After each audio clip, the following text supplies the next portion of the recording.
What are the basics? Pay yourself. With your job, you need to max out that 401k. Yeah. Things I know your tribe knows and teaches. Yeah. You need to own something, own a home. You need to start something, start that business. Leave something, like you said about insurance. Get some life insurance, leave something, and then get help. Yeah. Get with a coach, get with the mentor, get with somebody that's either way further ahead of you or just a few steps ahead of you. You can have multiple. I got multiple people I'm trying to learn from. What's happening? No cap. We with AO, about to get a plate. Oh, pull up to the table. Let's go. So 90% of American people are going to work, actually have to work a full-time job. A full-time job meaning 9 to 5. And oftentimes I think people like myself, just to be honest and transparent, can make people feel as if they have a 9 to 5 job, then they are living below their potential. And while I will definitely say I do believe some could be living below their potential, I believe the majority are living at their full potential and actually are in the correct place that they should be.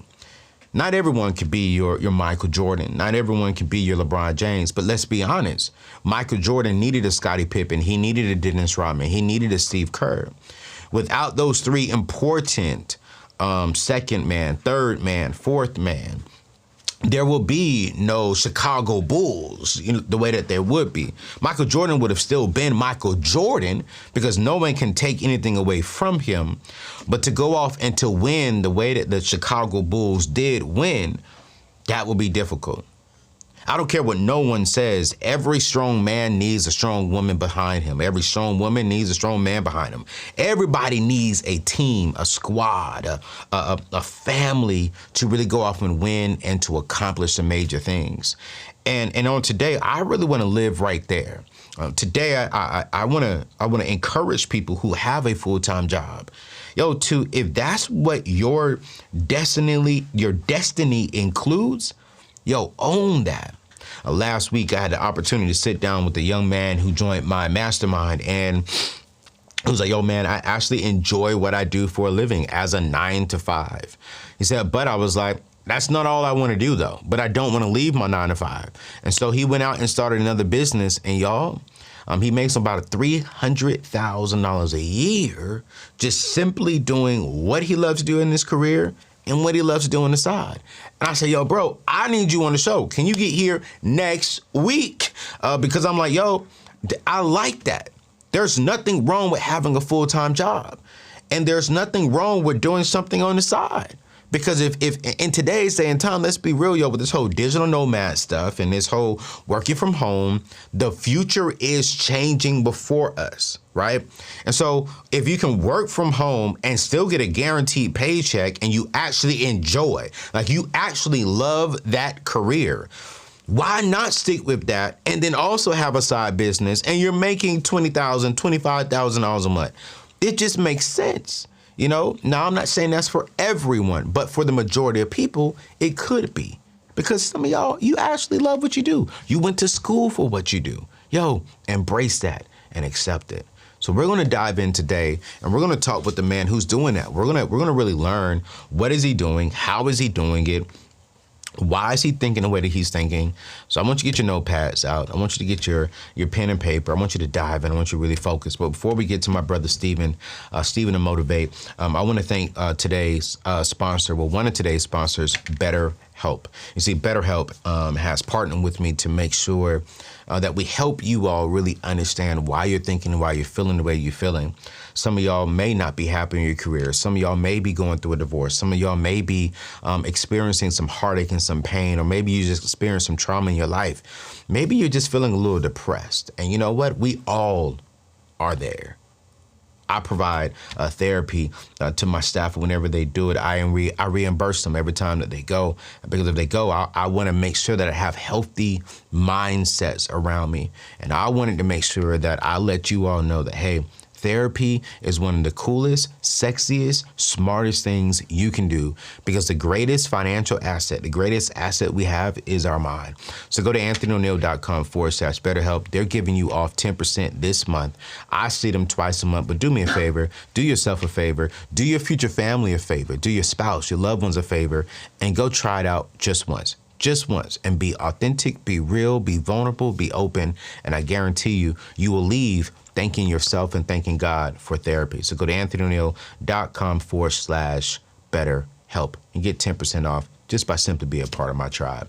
Hey, listen, as we're conversating in today's conversation, make sure that you hit that subscribe button. Make sure that you hit that thumbs up, y'all. We want to make sure that we're continuing to spread this message. And today's message is absolutely one of the ones that I've really been looking forward to since I talked to this man last week. Yo, Steven, what's up, brother? Welcome to the table, man. Thank you, man. Man, you live in Charlotte. I live in Charlotte, North Carolina. Got on a 5 a.m. flight to get out here. That's right. Man, you're going right back home, man. So, man, congrats, bro. Let's just tell everyone up front, you about to get married here in a couple of days. Yes. Thank the Lord for that.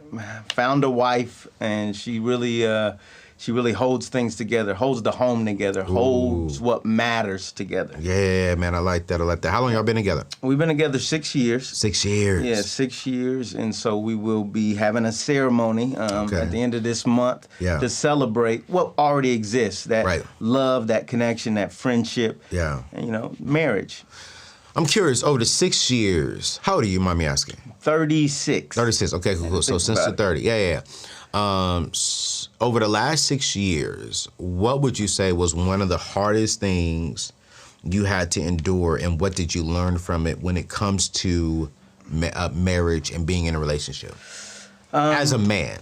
As a man, that it's not always going to look like how you pictured it in your head. Okay. Yeah. How you wanted it to be, how you planned it out, you know. And sometimes we don't even have as much of a plan as sometimes the opposite sex does, but it's not always going to look like that, and that's okay.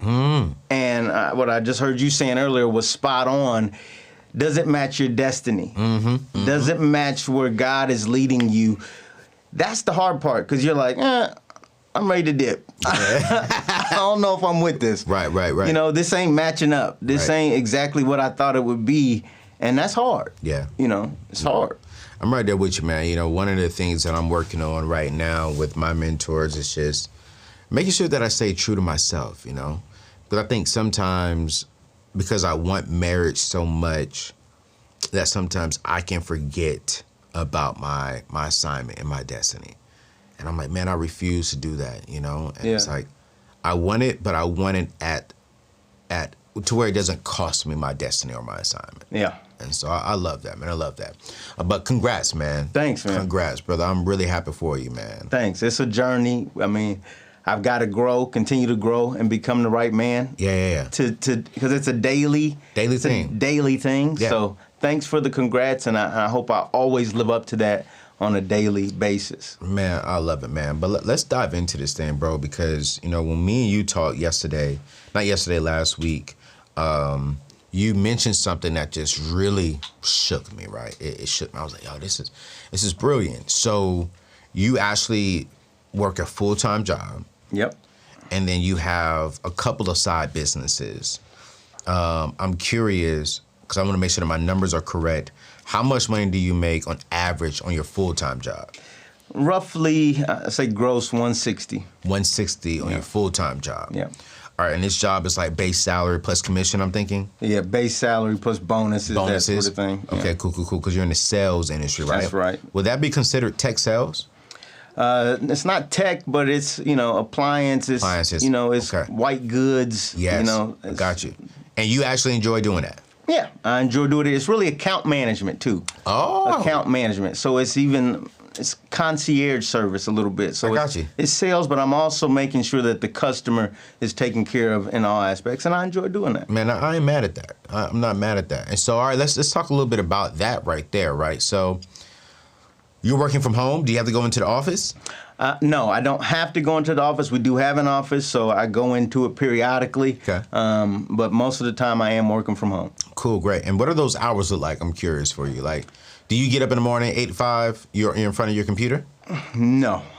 Typically, first thing in the morning, I'm checking my phone. Okay. And it is not 8 to 5 in the sense that we are always serving our customers. So sometimes it's 9 o'clock at night, I'm looking at my phone.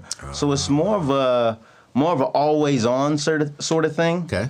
but no definitive start and end time. Okay. Even though technically, I think, technically it's 8 to 5, but in reality, it just doesn't work like that. And I think that's in reality at any job. Yeah. You know what I'm saying? It's like, I remember working jobs, and I'll still get a text message at 7:30 from my boss, and he'll be like, yo, I'm like, man, it's after 5 o'clock. You know what I'm saying? I'll be on vacation, and I still get an email from my boss, like, yo. Yep. I remember one of my bosses used to say, I won't say, I hate the word boss, but one of our leaders used to say, like, you go on vacation, but you don't turn off your emails. You know what I'm saying? I was like, dang. Yeah. Like, I just can't enjoy my wife or my life or whatever for just, for 2, 3, 4 days. Right. You know what I'm saying? And so I'm just like, man, what in the world? And so, okay, cool. So you had that. So it's not really a 9-to-5 situation, but it is a 9-to-5, but you just pretty much work it and you do your job. Yep. Okay, cool. And then I got to ask you this question. Do you think you're still productive on your job working from home? Yes, very. Very. Do you think you're more productive at home than you are in the office? Yes. What? Yep. I'm probably, and it might be the nature of what I do, but I would say I work more, right? You work more. Yeah. I don't believe it. I tell that to my team all day long. I say, man, y'all ain't that productive. They got beautiful wives and beautiful kids at home. They be distracted. Hey baby, hey kids, you know what I'm saying? I was like, no, y'all need to work. But you're saying it's definitely you're more productive at home. Yeah, I think so because because there's no start and end time. It's taking up a part of your brain space. It's taking up a part of who you are. Like, it's not us. I go in, I shut off my mind, do my work, I come back out, I shut my mind back on. No, your mind's always on. So you're thinking about the business. You're thinking about ways the business can improve, especially in a role like I am. How can we do this better? How can we adjust? So, and I don't think employees always get credit for that, all right? And sometimes bosses don't give them credit for that, but that's happening a lot of times, so consider that. Hey, man, why you over there raising your hand there, Alex? Man, preaching good over there. What you mean you preaching good? Good, man. Bro. I appreciate you coming in. Alex, I don't be giving you no love, man. Nah, like you said, you think we don't do that now, huh? What you mean? We working hard, man. Bro, I just sent you a text message the other day and said, hey, man, I appreciate your hard work, bro. And this week you was like... You see what I'm saying, man? I've been taking care of my team, and they be like, well, thank you, Lord. Yeah, tell them again. What you mean, bro? Oh, okay, all right. Now, I did tell my team just the other day, I was like, man, sometimes I don't think y'all are as productive at home.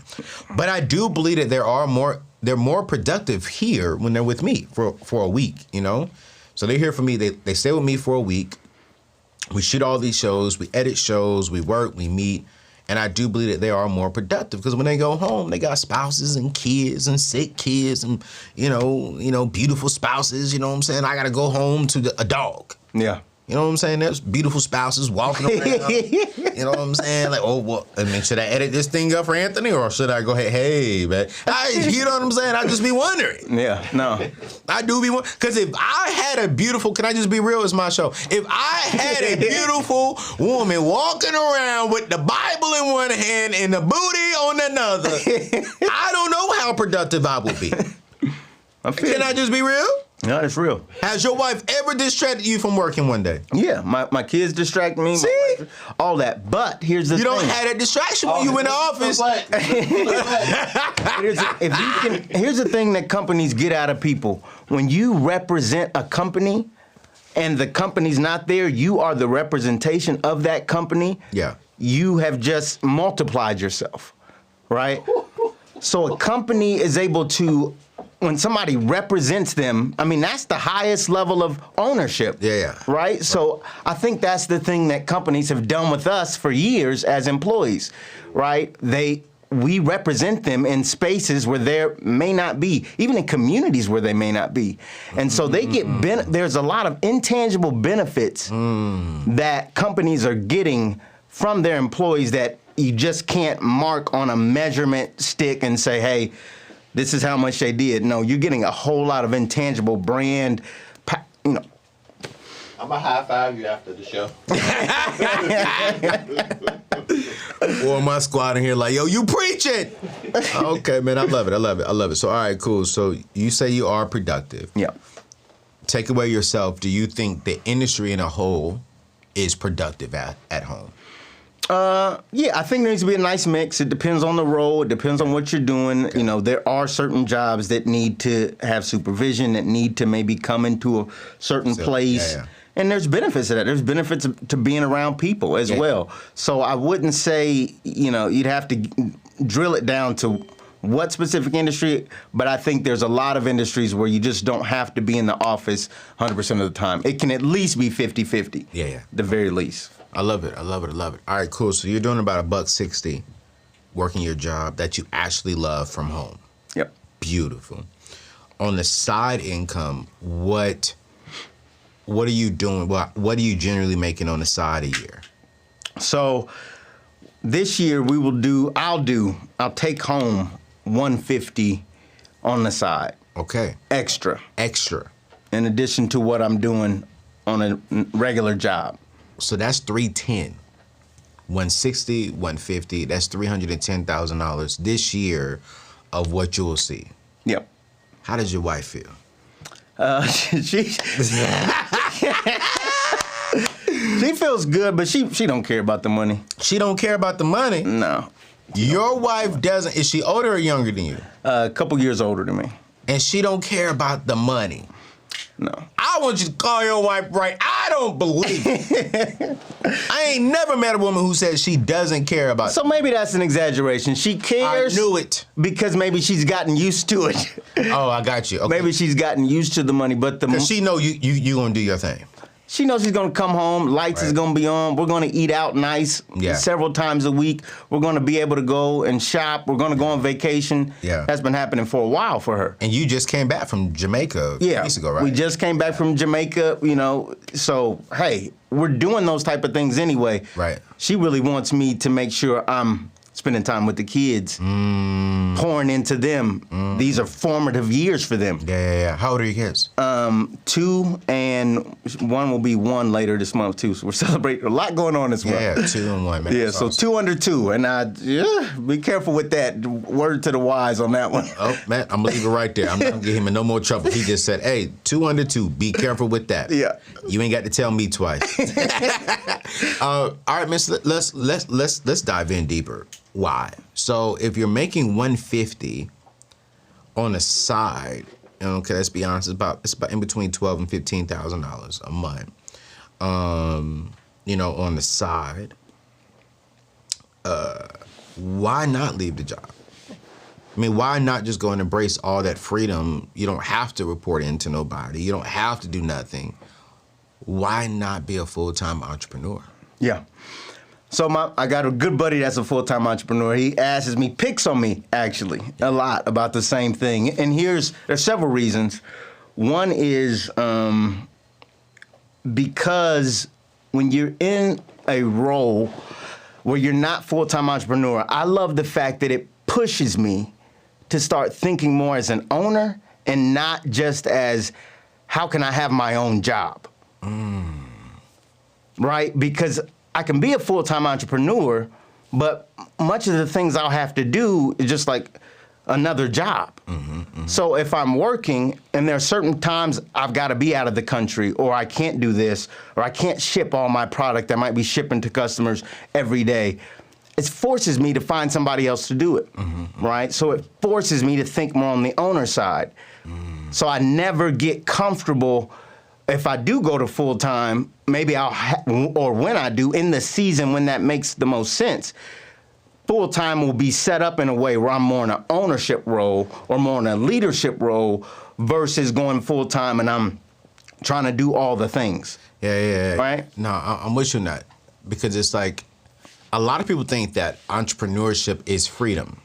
Actually, entrepreneurship is actually not that much more free. Actually, working a 9-to-5 is freedom because you show up, you do what you're told to do, and you leave. Yeah. Entrepreneurship, you are everything. You know what I'm saying? Yep. There is no 8 to 5 I'm working and I'm done. There is no 8 to 8. No, you're working sometimes 8 a.m. to 8 a.m. You know what I'm saying? And if something breaks down, you got to fix it. You got to go after it. If an employee calls in sick, you got to fill that in. Yeah. If an employee drops the ball, it's your fault on the team. You know, if something happens, everything comes back to you. And while there is a benefit to that, you also do lose some freedom as well, especially in the beginning stages of building a business. Absolutely. You know, and so I'm curious for you, when do you think the season is good to transition from entrepreneurship for you, right? From entrepreneurship into, from working part-time as an entrepreneur and going into full-time entrepreneurship? Yeah, so number one, I'd have to flex my faith muscle, right? I've always got to rely on faith as to timing. Okay. Timing is super important with everything. Yeah. When you start, when you stop, when you do this, when you transition, when you find the right girl, when you find the right new opportunity, timing is huge, right? Yeah. So I've got to flex my faith muscle. In addition to that, I'll use some wisdom and say, I know I have roughly 3 people that depend on me right now. Right. For checks. They're getting paid every 2 weeks or once a month, right? So 3 people as far as on your entrepreneurship side? Yes, on my entrepreneurship side that depend on me. Yeah. Right. So that's important. I want to make sure that they're stable, in a good position, and when I can grow the thing in a way where I don't have to, again, be everything, and I see the capacity in those people I'm already pouring into to build people under them and multiply, that's when I know it'll be time for me to jump full time. But it could be never. I'm not anxious to do that. What I am anxious to do is get a business, make my businesses be systematized, really operate without me. That is the goal. And when that's happening, maybe I jump over to full-time entrepreneurship. Or I also have to be learning always. So that's why I'm connecting with you. Yeah. That's why I'm connecting with others. Say, what am I not doing? Right. What do I need? And I've got a master's in business. I've got these degrees, but there's still stuff I don't know. Yeah. Especially from full-time entrepreneurs. Yeah. So I remain humble. I remain focused on, my faith and figuring out, okay, when is the right time? What else do I need to learn? Yeah. And if I do it, how do I make sure the people that are dependent on me are still going to be able to survive and succeed in what they're doing? Let me ask you this question, and it's so funny when I think about this, right? How do you feel when you just said earlier you have 3 other people who are counting on you for a check? Like, in this room right now, I got 2, and then outside of this room, I just told my team this yesterday, I forgot how many. I think it's like a total of 9. Total of 9 people right now who are counting on me and this brand. And it's like, I was telling this to my therapist one day. I emotionally broke down because I was like, man, it's not just me who I'm working for. I got one of my closest friends who rocks with me now. He's been with me for almost 20 years. He saw me come from making $15,000 a year to what I'm doing now. And him and his family depends on me. And then I just got a new guy, and Alex, who's been a tremendous asset to this team, and beautiful wife, beautiful, newborn, depending on me. And I'm like, man. Then I got my cousin working for me. I got some people. I'm not major. I don't have 30, 40, 50 people, 1,000 people working for me, but I'm like, dang, how do you feel as a part-time entrepreneur knowing that 3 other people are depending on you and your business and your brand? It's pressure. How do you deal with that pressure?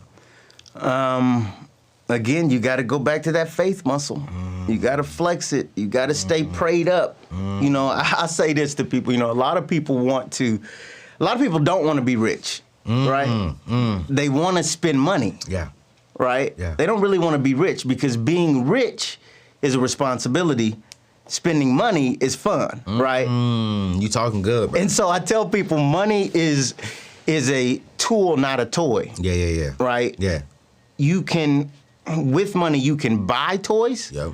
But the real purpose of money is to be a tool. So when I think about the pressure, and I think about this is a responsibility. getting $1 million in the bank or seeing those, and I'm sure you start seeing bigger numbers, right? And it's like, oh, this is cool, but at the same time, immediately it's like, this is a responsibility. And so it's almost like fatherhood. It's almost like I have to care for this thing. I've got to nurture it. I've got to be better. Ooh, that's so good, bro. Right? That's so It's good. like, that's why I was saying that about with my wife, is because I'm thankful for the congratulations. I'm glad people are going to celebrate us later this month. But man, this is a responsibility. Yeah. Ooh, you know what I mean? I've got to continue to grow. And that's why I've got to connect with people like you and others, because I have to continue to improve to be able to handle the responsibility that God is putting on me. So. Well, Stephen over here teaching good, and when you said responsibility, it kind of shifted me real quick, and I really just want to bring this up because I'm very big on like educating our people, right, on responsibility. And one of the key things that comes to responsibility, I believe, is life insurance. Mm-hmm. They say that the average black person, the average black man like you and I, we will die and leave our kids with bills and with benefits, and the benefits are only enough to take care of partial of the bills. Right. But we don't leave them with wealth. We don't leave them with freedom. We don't leave them with joy. We don't leave them with peace. So we'll be up in heaven with God, having a good time. We're peaceful. We're experiencing joy, but look down on our spouses that we left behind. Unfortunately, our kids were left behind, and they're struggling because we didn't really take the responsibility, the correct responsibility while we was living. Yep. And y'all, one of the best things that you can do right now, whether you are 24 with one kid, 30 with a spouse and one kid, I know you're looking at your savings account. I know you're looking at your income saying, okay, we're good right now. But yeah, what happens when you leave? Will your wife, will your spouse be able to mourn you in joy, mourn you in peace? Mm-hmm. Will you be able to, will your kids be able to go off to college? And one of the key things for me, I've always told myself, is that when I get married, I'm going to position my wife to where if something happened to me, she will be financially better off than when I was living. Because she's going to have access to my bank account, my kids and my wife are going to have access to my investments, and they're going to get a fat check from the insurance policy. And so I have partnered with Ethos, who offer up to $2 million in term life insurance policies without blood check, without a doctor visit, and it only takes you 11 minutes to apply for this process. You can get this $2 million policy up anywhere from it'll take you $50 up until $100 to $150 maybe depending on the state of season that you're in for your life. But here's the thing. Whether you get $500,000, I always tell people get 10 times your annual salary, right? So if you're making $100,000 a year, that's $1 million policy. Okay, if you're making $50,000, you're getting $500,000. So this way your family can enjoy life after you have gone. And so I want to encourage you to go over to anthonyoneal.com/ethos. Again, that is anthonyoneal.com/ethos. Check them out. It'll take you 11 minutes to apply. So I need you to apply today because our guest today just said, you got to take responsibility. And as a man and as a woman, as a mother, as a father, as a wife, as a husband, we got to take responsibility and have the hard conversations before we transition, and that is that. And also, too, I want to leave y'all with this one, too, as well. We're talking about careers here today, right? And when we talk about careers, man, there are some great careers out there that are helping people make 6 figures or more a year. And one of them is in sales. And then another one is tech. I believe tech is becoming a new black. Can I just be real with you?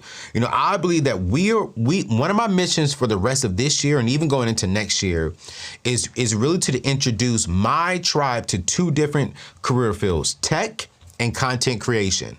So those 2 career fields are making millionaires because you can be a content creator like myself and make 6 figures a month. You could be not a content creator, you could be a tech person and make 6 figures plus a year. I met a guy who makes over $600,000 a year in the tech field. And I was like, wait, what? And he's working from home. simply doing coding. And I'm like, yo, bro, come over here. Let's run this play. Let me teach my people. And so I partnered with, I believe, the best college on the program, Bethel Tech. It's a 9-month program. It's going to range you anywhere from $14,000 to $17,000. They're going to put you on a payment plan. They're going to also give you a scholarship just because you come from my tribe. And yo, within 9 months, you can change your entire, watch this, you can change your entire next 9 years by simply dedicating 9 months. So you can be making $160,000 a year. You can be making on the side another $150,000. You're making $300,000 a year. You're living in $1 million home. You're driving your dream car. You're doing the vacations you want with your families because you really took the time to get the education and to really build something on the side. So listen, if you want to do that, I want you to go to anthonyoneal.com/Bethel Tech. Again, that is anthonyoneal.com/Bethel Tech. They will take good care of you over there. Tell them that I sent you because we're going to step up to the plate this year. We are going to get life insurance and we're going to make more money, especially in the tech field. And so listen, I'm super, super, super excited for you on that one. So yo, let's ride. You sell appliances and you do more so of the, take care of people on the appliance side, right? But then one of your businesses that you do on the side is you do Turo. Yeah. On the side, full time. Yeah. And when I met you, I was like, yo, I honestly want to learn more about that, because I have 2 beautiful cars. One of them sit there all day. I don't know if I'll put that one out, but the other car is really for like when my team comes in and it's an SUV. And I was like, man, I could put that one on Turo. So is there money in the Turo business? And how many vehicles do you have on Turo? So I have 17 now. I had 23. Okay. There's been some changes over the years, okay, which that comes with entrepreneurship. But is there money in Turo? Yes. Okay. Big fat yes. Oof. Oof. I thought Turo was saturated myself. Me too. I was like, it's everybody, I don't know if so I looked up a statistic. Enterprise did 50 billion last year. Something crazy. $50 billion. 50 billion. 50 billion. Yup, fact check me on that. 50 B's. Wow. Turo only did 300 million. So you're talking about another option in the same industry, and we're wondering, it's not even close to saturated. So many people don't know about it yet, it will blow your mind. There's so many small cities. It's just like Airbnb. Airbnb, when it first started, was like, okay, you find it in the big cities, right? Yeah. Now, I'm from a small town in Indiana, Muncie, Indiana. You go to Muncie, Indiana now, you'll find Airbnbs. 3 years ago, 4 years ago, you didn't find any. The thing is going to continue to grow. Turo is almost a no-brainer. If you have a job and you're getting income, W-2 income, and you want to also flex and get you a car, get you some depreciation deductions, get you a K1, it's a no-brainer. So would you say Turo is more of a income generating tool or is it more of a depreciation tool for you? It depends on your market, it depends on your strategy, depends on your play, right? Yeah. For me, it's been more of, right now, right, it's been more of a depreciation expense. So basically, I've been able to get all of my tax dollars back. Because you're depreciating cars. Because of the Turo business I run. Yeah. One of my friends was telling me, I was telling him I'm thinking about getting an actual studio. And he was like, man, that's a good depreciation play for you. He was like, because you can write off the depreciation if you buy the actual spot. And I was like, okay, cool. So I've been learning more and more and more about, that stuff on this level, right? Yeah. But going back to the Turo thing, I think the Turo thing is smart because it could be a depreciation asset thing and it could be a income. I remember one time I went and, actually, no, I didn't do it. This was when CJ came into town and he rented a Turo car when he came into town. And this one was living in Nashville. And the young lady who he rented it from was a huge fan of what we do here on the show. And so when we dropped off the car, she was like, yo, I started doing this because you turned me on to it. I was like, really? I said, tell me more about it. She was like, yeah. She's like, I work from home. I was like, okay, cool. And I go to school. And I was like, you go to school? So how you get to school? She said, I'm on school online. I said, okay, cool. She said, so since I'm here throughout the week, why not just rent out my Turo car? I get the money. He pays my mortgage, or he just paid, not my mortgage. He just paid my car note for the month off of 1 week, you know? And then now when I rent out the next week's, it's all profit in the bank. I'm just throwing that towards paying off my debt. And then she hit me with, and I get to write it off because it's a business expense. And I was like, that's a smart young lady. You know, because she lived in a beautiful, nice little condo downtown. Was it downtown, CJ? Yeah. Yeah, it was downtown. And I was like, okay. And I mean, she drives a Mercedes something. It's a Mercedes like C-Class. Yeah. Great car for Turo. Great car for Turo. And I was like, yo. But she was smart. She was like, all right, cool. I'm working a full-time job. I'm answering calls at home. She's doing call center stuff. I'm in school full-time at home. She's like, so I'm sitting at home every single day for the week. And she lived at this spot to her right across the street was Whole Foods. Yeah. So she can go to the grocery store. She can catch an Uber right down the street to go to a restaurant because she lived downtown. Right across the street from her, across from attached to Whole Foods, was the post office. So she can mail out stuff, but she needed to mail out stuff. Like, she was in a prime location to where she really didn't need a vehicle, especially if she was going downtown, because she would have to park in the garage anyways, or she would have to pay for parking. So why not just either walk to the spot or catch a $5 Uber? And so I was like, that is brilliant. And it goes back to what you're teaching. Work your job, Yeah. but then maximize the part-time income. So 17 cars. Yeah. That's a lot, bro. Yeah, it's a lot. You don't have to do as much as I do. I do How do you entrepreneurship. manage all that, though? Because you kind of remind me of my boy, Matty J. Yeah. Matty J out of Atlanta got like 50 cars. Yeah. But he got like them big boy cars. Yeah. Because he's in Atlanta. But how are you managing 17 cars on the side when you also have a full-time job? Yeah, I learned from Maddie, and how I did it, like I said, for the first start with one, whoever's doing this, because this is a play. Run it. Right. If you have a job, it makes no sense not to. Right. Start with one. Mm-hmm. I managed that myself for a few months. I had to get another car anyway because of the kids. Okay. So I was going to get another car anyway. If it didn't work, we was going to have a car for the kids. Yeah. Put two up there. The demand was there. So I start renting it because people needed it, right? So it was out there. So I had two cars. Then over that course of time, I jumped up to 20 plus. For 6 months, I managed it myself so I could learn the ins and outs, understand what people are going to go through. And then I started telling people, hey, I need help. Started asking for help. And that's something I feel like we don't do enough. Ask for help. Ask people for help. And I ended up getting help, and somebody came along and they helped me manage the cars. They simply drop them off, do a lot of the pickups, do the cleanups, and they have their systems. There's programs out there where they can see the activity on Turo, and so they can actually help manage the process for you. So not only do you start learning how to lead people and get used to like ownership and leadership, you also get the benefit of running a whole business, and they get the benefit of being put to work, and you're helping out your community, and you get the deductions. It's the list goes on and on. So on average, how much are you making a month with 17 cars?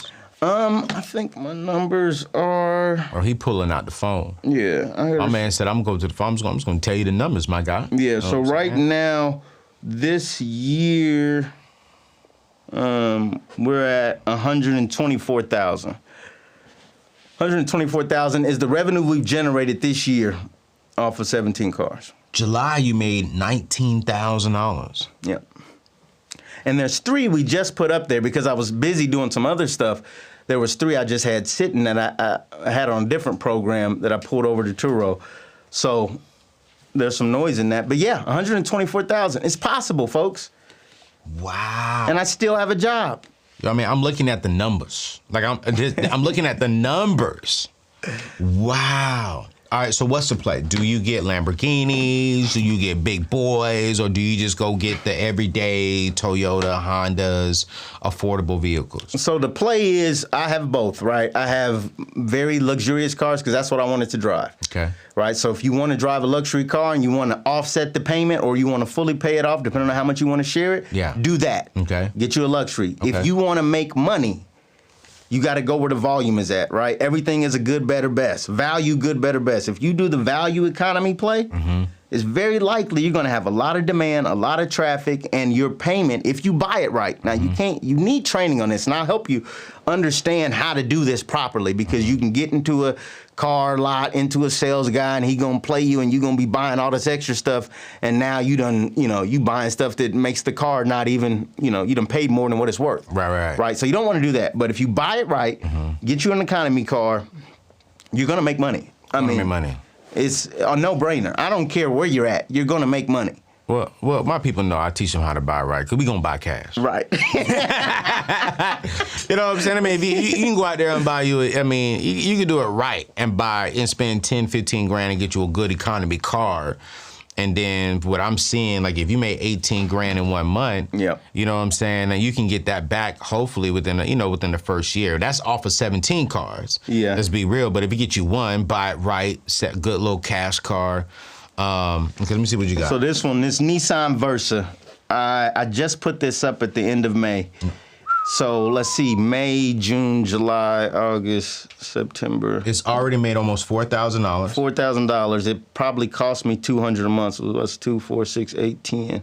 So maybe $1,000 is what it cost me. It's already generated $4,000. So I'm giving up the play right here. That's it. Wow, you got an Audi A7. You got an Audi A8. You got a Range Rover. Yeah. You got Porsches. I have a lot of luxury cars. Yeah. So then And I'm saying your number one income is the Q7. That Q7, I can see that making a bang. yeah, it's a nice family car, and it's not too expensive. 3 but rows. It's real nice. That Cayenne is doing good for you. Yeah. That's your number 2 car. Yeah. That Audi, the 2007 Q7 is doing pretty good for you. Cool, man. This is good. Have you ever lost one of your cars in an accident? Yes. You have. Ford Mustang, I had it for maybe a week. A week? Second trip, accident. Boom. And that's why I tell people mindset is so important. Because if your mind is not ready for dealing with an accident after you just bought a car, that'll mess you up, right? But you've got to develop the stamina, the mindset to be like, okay, it's okay. Yeah. It's gonna be, and I've been through it now, so it doesn't bother me as much. Did your insurance go up when you lost the car? On that car, my insurance did not go up on that. Over time, I've had to move to a different insurance company that specializes in Turo hosts, which ended up being better for me. Okay. But it was just, the way that played out is, so there's period X insurance is who you need to look up. American, I think ABI is what you want. American ABI. Yeah, I think it's ABI. Google ABI. ABI. Okay, cool. Let me ask this question, because here's the thing. Here's what I wanna ask, man. How do you balance the two? How do you balance being the good employee, I'm being good over here, I'm maximizing, I'm stewarding my job correctly, while also working and stewarding my gift over here as far as an entrepreneur? Because I think sometimes people don't know how to do both well at the same time. It's like either their job is going to be very good and their entrepreneurship sucks, or their entrepreneurship is doing very well and their job, they're getting written up, they're late to work, they're not as attentive to their job they're being paid for.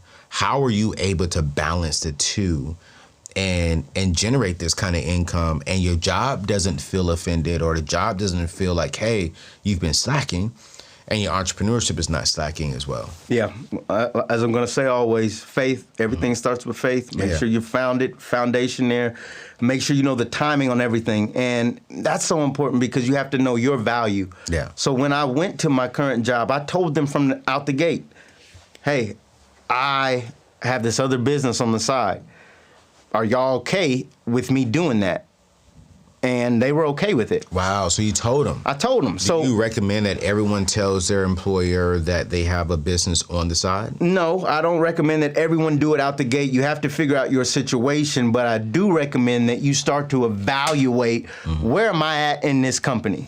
And do they value me? Do they really value what I bring to the table? Can I be honest without being reprimanded, or, and if you're not in them, I knew my worth. Yeah. Right? And a lot of people, we don't realize our worth. We don't realize what we bring to the table. Right? So I knew what I was bringing to the table. And if they said no, I was prepared to say, okay, I don't want the job. You was prepared to walk away from the job, not from your business. Yeah, absolutely. And I think we're now in a position, like you said, with the turning of the tide, employees, we matter now. With the Great Recession or whatever we just went through, you matter. You can't just let your boss and just, treat you any type of way. Like, you've got to sit up straight and tell them, this is what I would like out of employment, right? There is a mutual exchange. There's we're on equal stature, so to speak. Like, you bring a lot to the table because you pay me, but I bring a lot to the table because, like I said earlier, I represent you when you're not around. I do this work for you. And so these are the things I would like, or here's how I see my career going. And your employer should be having that conversation with you anyway. They should be knowing how you feel. They don't want to just spend a bunch of training and dollars on you just to see you walk away because you hiding how you really feel. It's time for us to tell them how we feel. No, that's real. I'm doing this because I want to learn here, but I also have goals of being an entrepreneur. And a lot of jobs are going to respect that because they're trying to build entrepreneurial employees. Absolutely. Employees that take initiative, that are problem solvers, that think ahead, that do more than just what the job description says. They're looking beyond that.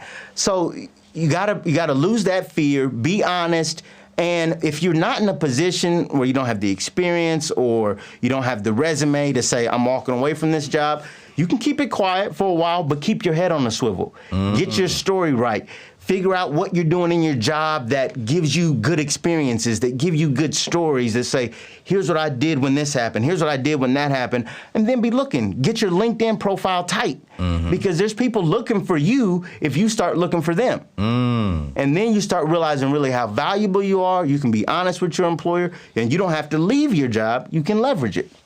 Leave and leverage it. You don't have to leave it. Right. You can leverage your job and stay there if you want to. Now, if they don't want you to leverage it, then leave. And when you say leverage it, break that down for the people watching. Leverage it, I mean, really, like, if you're working for Delta Airlines right now, okay, and you're a flight attendant, and you're doing all your flight attendant stuff, okay, that's good. Do that job well. Right. But there's nothing that says you can't start looking at, who are these cookies made by? Who are these snacks made by?